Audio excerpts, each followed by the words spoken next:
Simplicity7 Reporting effortlessly reduces workload by allowing Learning Center data to be summarized and dispersed efficiently. Reporting supports creation of cross-module reports and supports templating, which allows end users to copy and customize existing report templates for increased efficiency. To create a report template, click Create Report Template. You will be directed to a fillable form that allows you to select the primary report module, submodules, report fields, information filters, display formats, and report detail. When completed, here and in future forms within Simplicity7, click Save to submit new information or Cancel to exit. Click Report Categories.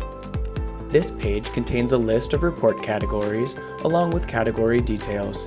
Here you have the ability to edit or delete existing categories as well as create new ones. Report Categories allows you to organize report templates into select categories to support efficiency and ease of use. Simplicity7 Reporting includes default or pre-configured report templates in select report categories to assist end users in developing an understanding of how to configure their own reports. Any of the default templates can be cloned and edited but cannot be deleted.